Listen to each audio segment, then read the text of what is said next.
Hello बच्चों। चलिए प्रश्न को देखते हैं। एक अर्धगोलाकार पारदर्शी पेपरवेट की त्रिज्या 3 सेंटीमीटर है तथा इसका अपवर्तनांक 1.5 है। एक छपे हुए पन्ने पर यह पेपरवेट रखा है और एक व्यक्ति पेपरवेट के ऊपर से इस पन्ने को देखता है। केंद्र के पास के अक्षर कितने उठे हुए नजर आएंगे? तो बच्चों कहा गया है कि एक अर्धगोलाकार पारदर्शी पेपरवेट जिसकी त्रिज्या 3 सेंटीमीटर है और अपवर्तनांक 1.5 है। तो एक छपे हुए पन्ने पर यह पेपरवेट रखा है और एक व्यक्ति है जो कि पेपरवेट के ऊपर से इस पन्ने को देखता है। तो केंद्र के पास अक्षर कितने उठे नजर आएंगे ये हमें बताना है। तो इस प्रश्न के लिए हमारी मुख्य अवधारणा है, मुख्य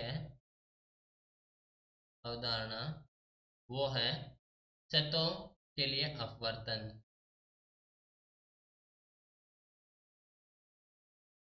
के लिए अपवर्तन।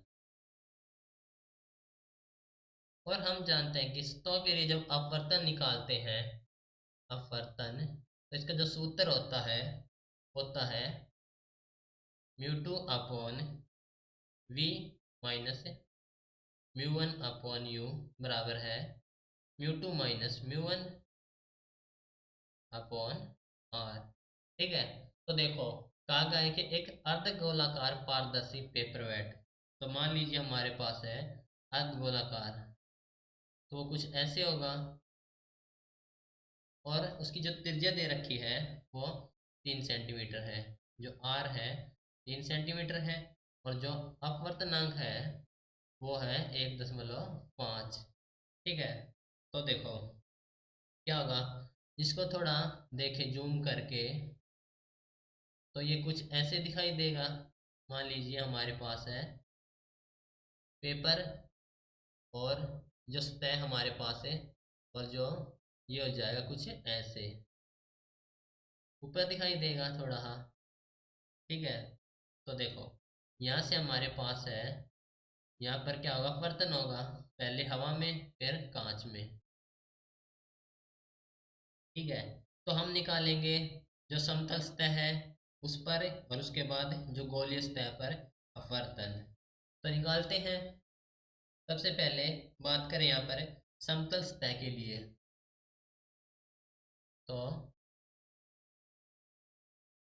समतल सतह के लिए,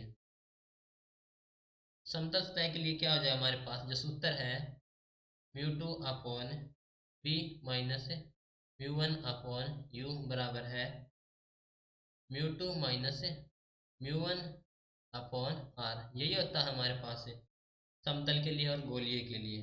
अब देखो यहाँ पर जो समतल है उसके लिए हमारे पास जो u है वो क्या हो जाएगा, 0 हो जाएगा, क्योंकि हमारे पास ये है, यहाँ पर ही है। और जो r हो जाएगा वो हो जाएगा अनंत।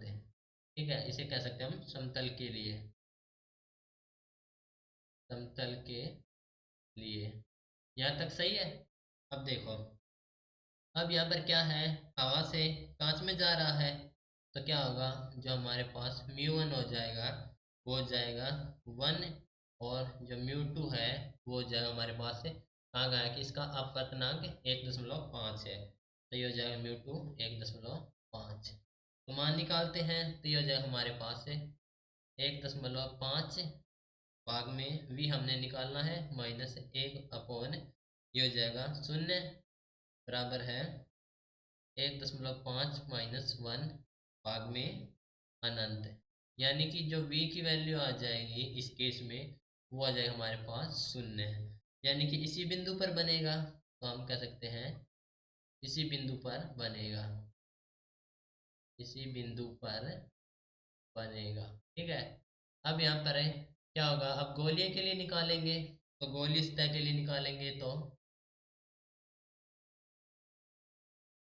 गोलीय सतह, तो गोलीय सतह के बारे में देखेंगे तो यहाँ पर जो आर हो जाएगी वो हमारे पास कहा गया त्रिज्या 3 सेंटीमीटर है।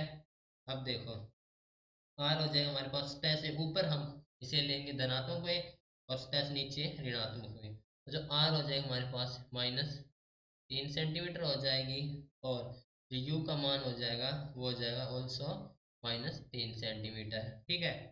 और कांच से हवा में जा रहा है, कांच से हवा में जा रहा है तो हमारे पास जो μ1 हो जाएगा 1.5 और μ2 हो जाएगा हमारे पास 1।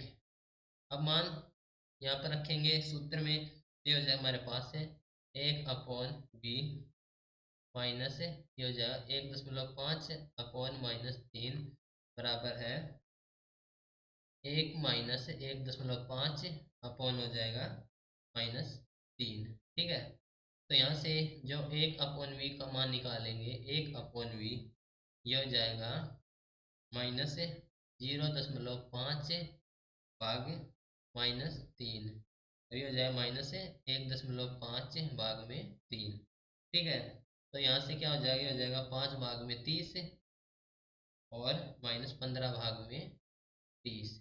ठीक है, यानी कि ये हो जाएगा हमारे पास 1/v का मान हो जाएगा, ये हो जाएगा -1/3, और जो v का मान हो जाएगा वो हो जाएगा -3 सेंटीमीटर।